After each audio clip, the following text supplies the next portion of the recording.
Hello everyone. आप सबका स्वागत है लर्न टेक्नोक्रेट पॉडकास्ट पर। आज के पॉडकास्ट में हमारे साथ मौजूद हैं वीरेंद्र जी, जो कि एक सीनियर फुल स्टैक डेवलपर हैं और उनके पास 6 साल से ज्यादा के कॉर्पोरेट आईटी एक्सपीरियंस है। आज हम बात करने वाले हैं एक बहुत ही इंपॉर्टेंट टॉपिक पर, zero to full stack developer beginner से प्रो बनने के सफर। इस एपिसोड में हम जानेंगे बिगनर कैसे स्टार्ट करें, कौन कौन सी स्किल्स जरूरी होती है, रियल वर्ल्ड कॉर्पोरेट एक्सपीरियंस कैसा होता है फुल स्टैक में, और फुल स्टैक डेवलपर बनने के लिए प्रॉपर रोड मैप क्या है। इसके बारे में प्रॉपर डिटेल में हम बात करेंगे। Virendra ji, learn technocrats channel पर आपका बहुत बहुत स्वागत है।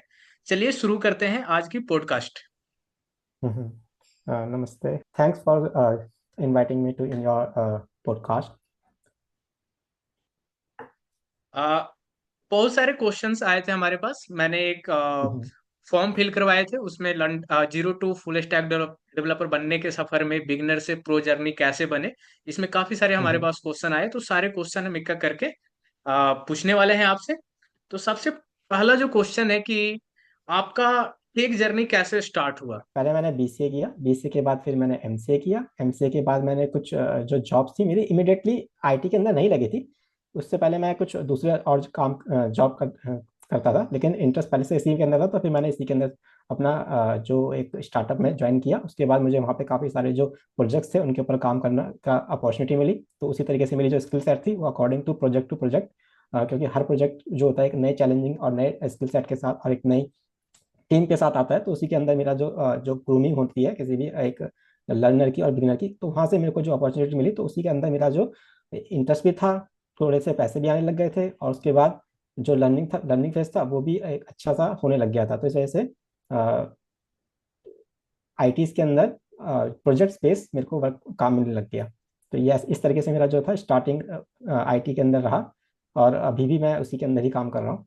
तो बेसिकली अभी भी जो है जो मेरा जो अधिकतर जो इंटरेस्ट रहता है वो प्रोजेक्ट रहता है, कोई भी एक नया प्रोजेक्ट इसके अंदर नई चैलेंजेस हो, नए बिजनेस मार्केट्स हो और नए डोमेन्स हो, तो वो उनके ऊपर ज़्यादा इंटरेस्ट रहता है कि किसी एक प्रोजेक्ट के ऊपर 1 साल या 2 साल काम करने के बाद उस प्रोजेक्ट के ऊपर आपको काम करने के लिए तो मिलता है, लेकिन उसके बाद आपका खुद से मन करेगा कि आपको एक नए डोमेन में जाना है, नई टेक्नोलॉजी को सीखना है, और इस तरीके से आप अपग्रेड करते रहते हैं अपने आप को ईयर वाइज ईयर।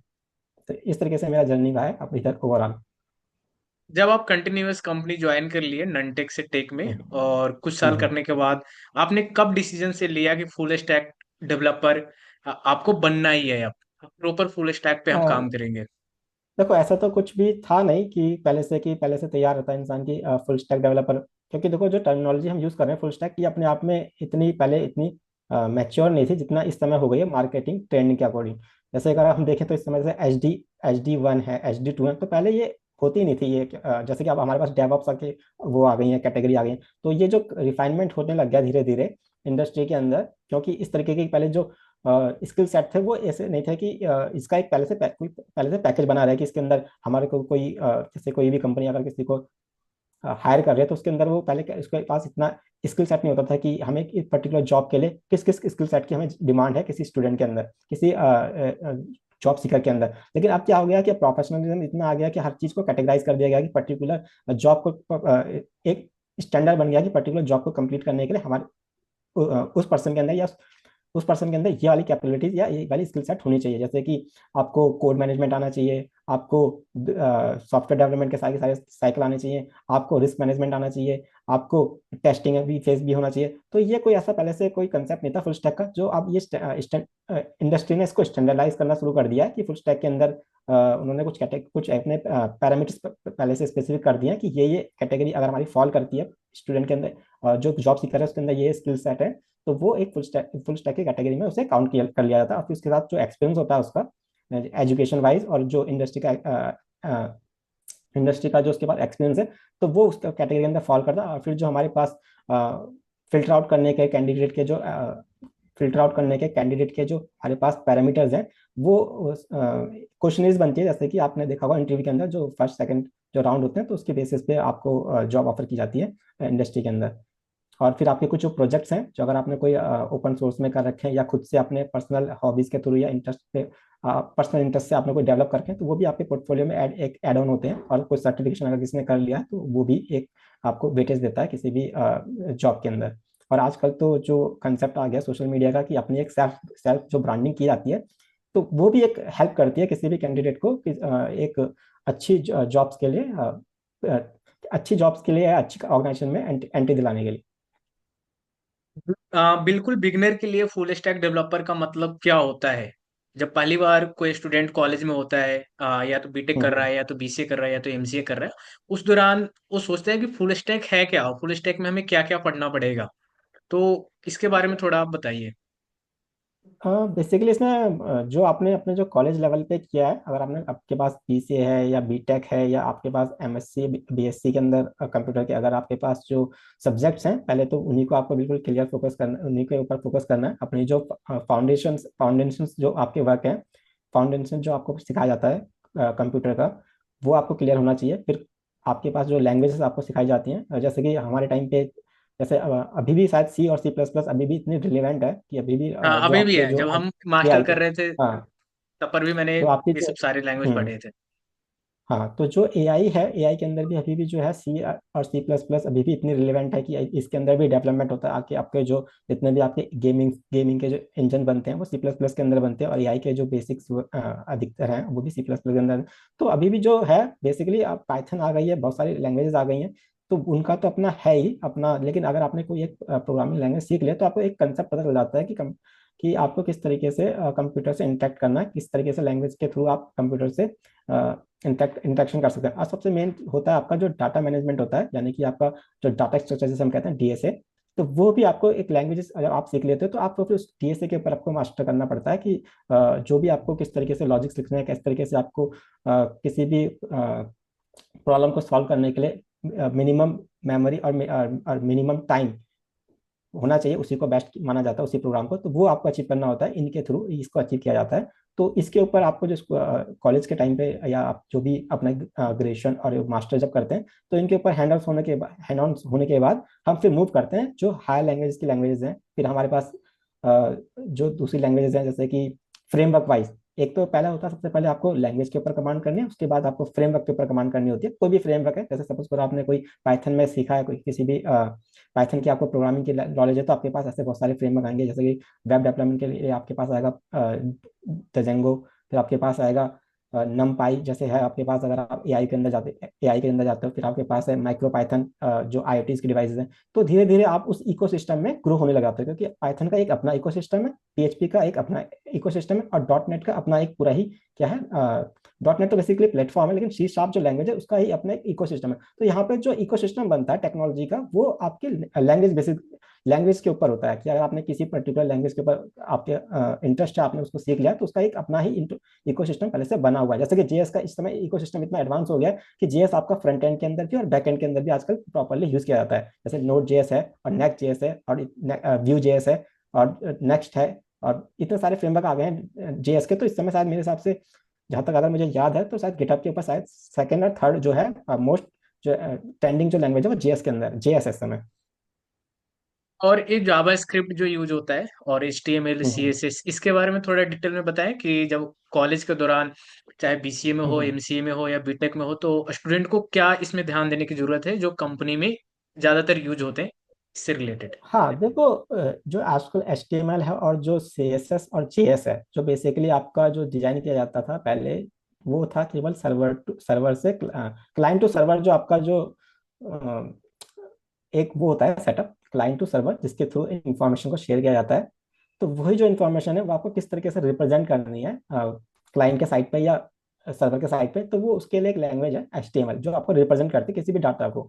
जो भी डाटा आपका किस तरीके से रिप्रेजेंट होना है, क्योंकि आपका जो डाटा है वो जो ट्रैवल करता है वो तो आपका बिट्स एंड बाइट्स में करता है नेटवर्क के ऊपर, लेकिन उसको रिप्रेजेंट करना ब्राउजर के ऊपर वो आपका किस तरीके से होगा, वो एचटीएमएल के थ्रू किया जाता है। कि एचटीएमएल के थ्रू हम उस पर जो डाटा है जो हमारे पास जो ट्रैवल होके आया है नेटवर्क के ऊपर, उसको हम रिप्रेजेंट करते हैं अपने उसके ऊपर ब्राउजर के ऊपर। उसी तरीके से बैकएंड के अंदर भी आपका जो विजुअलाइजेशन, बेसिकली हम कह सकते हैं कि जो आपका जो डाटा का जो विजुअलाइजेशन है ब्राउजर के ऊपर, वो एचटीएमएल के थ्रू किया जाता है, और उसका जो स्टाइलिंग होती है वो सीएसएस के थ्रू भी आती है। और जो उसका मैनिपुलेशन है, यानी कि आपका जो एचटीएमएल है उसको किस तरीके से और ज्यादा इंटरेक्टिव किया जा सके, तो उसके अंदर जेएस का यूज किया जाता है फ्रंट एंड के ऊपर, अगर हम जेएस को फ्रंट एंड के ऊपर बात कर रहे हैं तो। और कॉलेज में होते हैं HTML CSS जावास्क्रिप्ट बेसिक तो सीख लेते हैं, लेकिन इसमें लैंग्वेज हम्म C++ हम्म। या जावा या फिर कोई अदर प्रोग्रामिंग लैंग्वेज आप सजेस्ट करें कि जो प्लेसमेंट में उसे हेल्प मिले एज ए फ्रेशर, उसे देखो क्या मैं ध्यान देना चाहिए? हाँ, जैसे देखो, अगर मैं अपने आप को ही देखूँ तो मैंने सबसे पहले जो प्रोग्रामिंग लैंग्वेज थी, मैंने काफ़ी सारी लैंग्वेजेस अपने टाइम पे सीखी थी, C++, लेकिन जो स्केल होता है C और C++ के जॉब का, वो इतना नहीं था। जैसे कि अगर हम देखें तो आजकल जो अधिकतर जो बिजनेसेस हैं वो वेब के ऊपर है, तो उस समय वेब का जो था वो ट्रेंडिंग था, यानी कि आपका जो इन्फॉर्मेशन होता है वो जो जितने तक लोगों तक पहुंचे, क्योंकि पहले जो सिस्टम होते थे वो क्या होते थे, वो क्लाइंट वाइज होते थे, यानी कि आपका जो एप्लीकेशन वाइज होते थे, क्लाइंट वाइज मैं गलत कह रहा हूँ, एप्लीकेशन वाइज होता था, यानी कि आपका जो एक एप्लीकेशन होता था आपको इंस्टॉल करना पड़ता था और फिर वो एप्लीकेशन दूसरे ऐप सर्वर पे जाके इंटरेक्ट करता था। लेकिन अब क्या है, अब अधिकतर क्या हो गया, क्लाउड बेस्ड हो गया है, आपकी जो इन्फॉर्मेशन है वो क्लाउड पर रखी जाती है और उसको रिप्रेजेंट किया जाता है आपके ब्राउजर, उसको दिखाया जाता है आपके ब्राउजर के थ्रू। तो जो इन्फॉर्मेशन जो आपकी दिखाई जा रही है वो पीएचपी के थ्रू, वेब की एक लैंग्वेज है पीएचपी, तो उसके थ्रू मैंने सीखा था। लेकिन ऐसी ही वेब की बहुत सारी लैंग्वेजेस हैं, जैसे कि आपके पास है एएसपी है, फिर आपके पास है पाइथन की दजेंगो है, फिर आपके पास और भी बहुत सारी लैंग्वेजेस हैं जो वेब प्रोग्रामिंग के लिए यूज होती है, जैसे कि आपके पास रूबी एंड रेल की है कैटेगरी, फिर आपके पास दूसरे जो फ्रेमवर्क्स हैं उनकी एक कैटेगरी है अलग अलग लैंग्वेजेस की। तो उसके थ्रू हम क्या करते हैं कि जो वेबसाइट्स उनको डेवलप डेवलप किया जाता था, डेवलप किया जाता है, तो वो उस समय वेब का इतना कंसेप्ट था कि उस समय अधिकतर जो, ये शायद ये बात रही होगी 2020 के आसपास की, तो उस समय जो ई कॉमर्स का अपना एक ट्रेंड था। फिर उसके बाद मोबाइल हैंड हेल्ड मोबाइल जो है इतने नहीं होते थे, जो इन्फॉर्मेशन थे वो डेस्कटॉप पर थे, अब तो अधिकतर जो है इन्फॉर्मेशन वो जो हैंडसेट्स हैं यानी मोबाइल्स के ऊपर ही अधिकतर लोग जो रीच आउट होता है लोगों का वो अधिकतर रहता है, तो इसलिए आजकल जो एंड्रॉयड और स्विफ्ट और जो आईओएस के जो एप्लीकेशन है वो भी एक अपना उसका एक कैटेगरी है। जब स्टूडेंट हम्म कॉलेज में होते हैं और अदर हम्म प्रोग्रामिंग लैंग काफी सारे प्रोग्रामिंग लैंग्वेज वो स्टार्ट कर देते हैं, C++ जावा, हम्म सेमेस्टर वाइज वो हम्म पढ़ते हैं, लेकिन उसमें कई हम्म सारे बच्चों को कंफ्यूजन हो जाते हैं कि ये हमें समझ में नहीं आ रही, एरर आ रहा है, तो छोड़ देते हैं वहीं पे कि यार एरर आ रहा है, हटाओ इसे, फालतू है, समझ में नहीं आ रहा है। तो हम्म कोडिंग सीखने के हम्म। लिए पहला स्टेप क्या होना चाहिए एज ए बिगिनर है या फिर कॉलेज स्टूडेंट है, उस प्रोस्पेक्टिव से आप बताएं। तो सबसे पहले तो आपको कंसेप्ट क्लियर होना चाहिए, जैसे कि आपके पास आपको पता होना चाहिए कि मेरा जो है डाटा सेट क्या होता है। ठीक है, मेरे पास जो बेसिक्स जो है किसी भी प्रोग्रामिंग लैंग्वेज के, आपके पास पता है कि जो डाटा टाइप्स हैं वो क्या है, जैसे कि हमारे पास इंट होता है, फ्लोट होता है, ठीक है, स्ट्रिंग होता है, लिस्ट होती है। तो किसी भी जो प्रोग्रामिंग लैंग्वेज के हैं ये सबसे बेसिक्स जो है पहले वो पता होना चाहिए कि किस तरीके से जो आपका जो डाटा है वो किस तरीके से स्टोर होता है, किस किस फॉर्मेट में स्टोर होता है, फिर उसके बाद उस डाटा का जो स्ट्रक्चर है किस तरीके से किया जाता है, जैसे कि एरे के थ्रू किया जाता है ना, स्ट्रक्चर के थ्रू किया जाता है। जैसे हम डाटा को फिर क्या करते हैं, हम उसके अंदर ये देखते हैं कि हम इसके ऊपर लूपिंग स्टेटमेंट कैसे रहेंगे, हमारे पास कंडीशनल स्टेटमेंट कैसे रहेंगे, फिर उसके बाद हमारे पास सेंटेक्स क्या है उसके अंदर, फिर वो क्या उप्स के कंसेप्ट को वो करता है, वो लैंग्वेज जो है उप्स के कंसेप्ट को फॉलो करती है। तो इस तरीके से जब हमारे पास एक नॉलेज आ जाती है किसी भी पर्टिकुलर लैंग्वेज की, फिर हम उसके जो फिर उसके बाद उस लैंग्वेज को सीखने के बाद ऑब्वियस सी बात है, हम लैंग्वेज को सीखता भी सीखते हैं जब हमें उससे कुछ करवाना हो। तो जब हमने उस लैंग्वेज को सीख लिया तो उसके बाद हम उससे कोई ना कोई काम लेंगे, कोई ना कोई टास्क लेंगे। अब वो जरूरी है कि वेब डेवलपमेंट जो है वो केवल आपका क्या है, एक कैटेगरी है, छोटी सी कैटेगरी है। ऐसा नहीं कि आपने लैंग्वेज के बाद उस लैंग्वेज के थ्रू केवल आप वेब डेवलपमेंट करें, उस लैंग्वेज के थ्रू आप कुछ और भी कर सकते हैं। जैसे कि अगर आप देखें तो पाइथन के अंदर जरूरी नहीं कि वेब डेवलपमेंट ही करते हैं, उसके अंदर आप मशीन लैंग्वेज के लिए जाते हैं, एआई के लिए जाते हैं, आप डाटा के लिए जाते हैं। तो एआई, तो लैंग्वेज तो केवल एक बेसिक है, उसके बाद उस लैंग्वेज से आपने क्या क्या काम लेना वो उसके फिर और सारे जो एप्लीकेशंस हैं वो और भी ज्यादा होते हैं। तो हमें एक सीखने के बाद, लैंग्वेज सीखने के बाद हम पे फिर खुद का इंटरेस्ट होता है कि हमें किस डायरेक्शन में जाना है। यानी कि अगर हमें एमएल सीखना है तो एमएल मशीन लैंग्वेज में जाएंगे, अगर हमें आर्टिफिशियल इंटेलिजेंस में जाना है तो आर्टिफिशियल में जाएंगे, अगर हमें जैसे कि हमारे पास आजकल जो है डाटा एनालिसिस की अलग से जॉब्स हैं, तो वो हम्म। उसके अंदर अलग टूलिंग का यूज किया जाता है, लेकिन लैंग्वेज वही रहती है। तो इस तरीके से ये तो सामने जो कैंडिडेट है या जो पर्सन है उसका सेल्फ इंटरेस्ट होता है कि उसको अपना जो उसका इंटरेस्ट है किस तरह की तरफ को ड्राइव कर रहा है, या उसको अपॉर्चुनिटी किस तरफ मिल रहा है। अगर मान लो उसे एक अपॉर्चुनिटी मिल रही है डाटा एनालिसिस की और वहाँ पे उसको दिखता है कि पैकेज ज्यादा अच्छा अच्छा मिल रहा है और उसको लैंग्वेज आती है, तो वो अपने आप को उस तरीके से क्या करता है, अपने आप को उस तरीके से ग्रूमिंग करना शुरू करता है, कोर्स सीखता है, लैंग्वेज करता है, प्रैक्टिस करता है। तो उस तरीके से उस डायरेक्शन में, उस डोमेन में अपने आप ही धीरे धीरे मूव करना शुरू कर देता है वो पर्सन। फुल स्टैक डेवलपर बनने के लिए आप कौन से प्रोग्रामिंग लैंग्वेज सजेस्ट करेंगे जो बेसिक एकदम क्लियर होना चाहिए, और अगर कंपनी आती है कॉलेज में या ऑफ कैंपस से हम्म। भी अगर इंटरव्यू देता है तो उसे बेसिक प्रोग्रामिंग हाँ। लैंग्वेज से क्या क्या पूछा जा सकता है और क्या क्या पूछा जाता है अभी तक, वो पूरे कवर करें इसमें आप। असल में किसी भी लैंग्वेज को सीखने का मेन पर्पस तो यही रहता है हर किसी का, कि वो मार्केट के अंदर एक जॉब को ले। अधिकतर हम देखें तो सबसे पहली बात तो पैसा ही है। तो और अगर मान लो अगर आपका कोई सेल्फ इंटरेस्ट भी है, तो आप उस इंटरेस्ट को कब तक मान लो आपका कोई हॉबी है, कोई इंटरेस्ट है, आप उसको कब तक अचीव रख सकते हैं अपने पास, जब तक आपके पास एक दूसरा परमानेंट इनकम का सोर्स ना हो।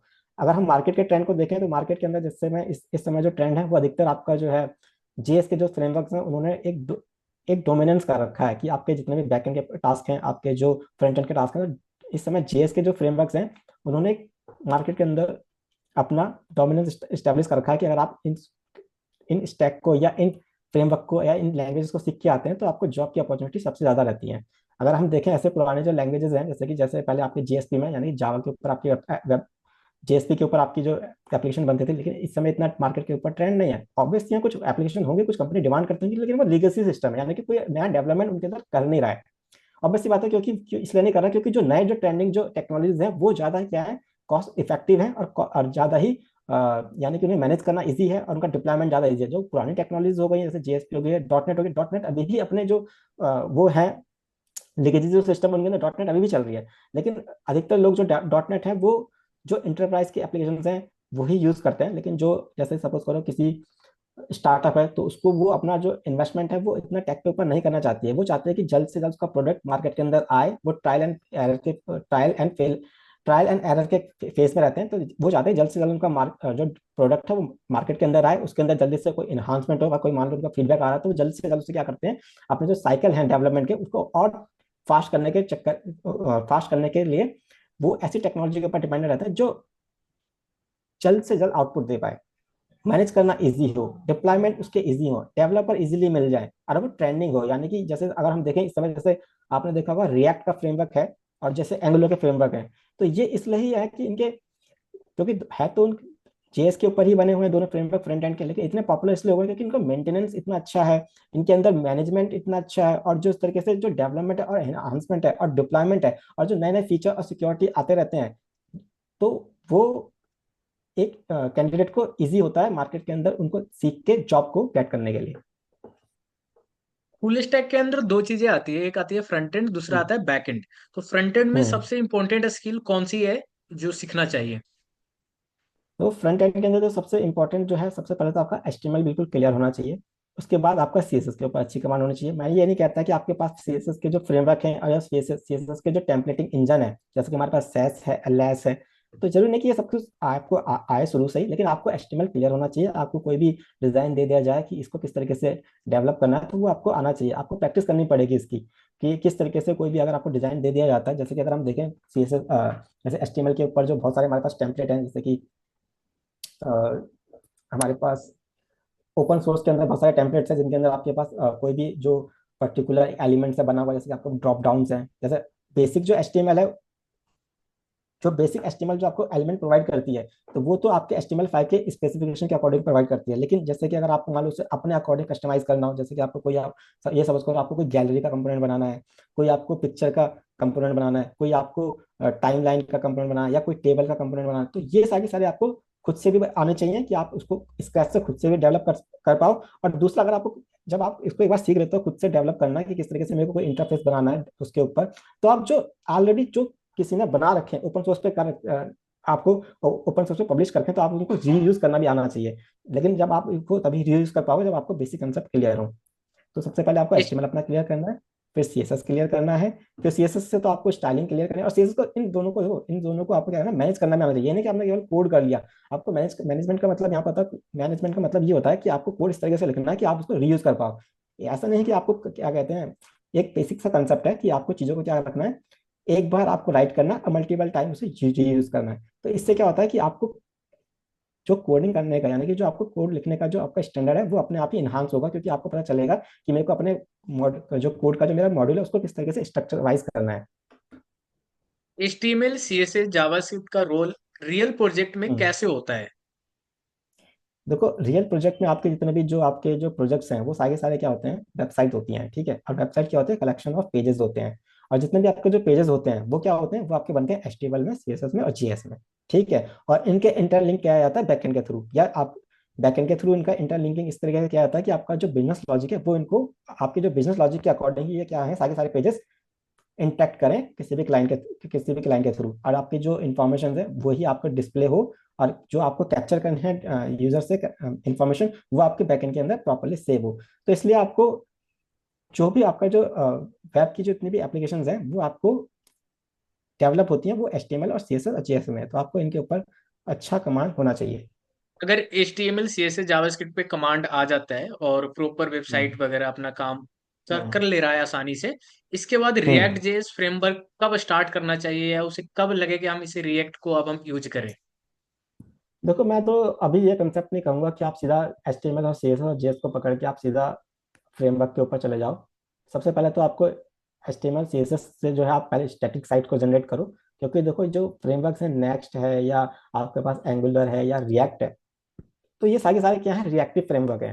Reactive framework in the sense कि ये जो है डायनेमिक साइट्स को क्रिएट करने के लिए यूज किए जाते हैं, और ये जो है थोड़े एडवांस लेवल के क्या है, मैनेजमेंट होता है इनके अंदर, कि किस तरीके से हम HTML को और बेटर तरीके से लिख सकते हैं, किस तरीके से हम एक कंपोनेंट को रीयूज कर सकते हैं, किस तरीके से हम उस कंपोनेंट को डायनेमिकली यूज कर सकते हैं अपने। ये बेसिकली जितने भी आपके जो फ्रेमवर्क्स हैं, ये बेसिकली जो आपने अभी तक HTML में जो अभी तक आपने सीखा होगा, जैसे सपोज करो एक प्रॉपर बेसिक तरीके से अगर हम किसी HTML को सीखते हैं, तो ये आपको उसके ऊपर एनहांसमेंट की कैपेबिलिटीज देते हैं। फिर वहां पे जो आपके जो कंसेप्ट होते हैं वो और एडवांस हो जाते हैं।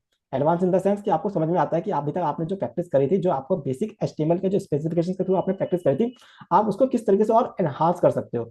तो वो तो मैं तभी सजेस्ट करूंगा किसी को उस पर जाने के लिए कि पहले आप अपना स्टैटिक जो आपका जो बेसिक्स है वो कंप्लीट हो जाए, उसके बाद आप थोड़ा सा, फिर आपको सीधा इनके ऊपर जाने की जरूरत नहीं, आप सीधा किसी उसके ऊपर जाओ बैकएंड एक टेक्नोलॉजी के ऊपर, क्योंकि अभी तक आपने फ्रंट एंड को सीख लिया है थोड़ा सा, अगर आपने HTML CSS JS को सीख लिया, तो आप थोड़ा सा बैकएंड की तरफ मूव करो। जब आप बैकएंड की तरफ मूव करने का इन द सेंस है कि आपको वहाँ पे DB को समझना पड़ेगा, आपको समझना पड़ेगा सर्वर के ऊपर लैंग्वेज, क्योंकि सर्वर की लैंग्वेज होती है वो भी अलग होती है।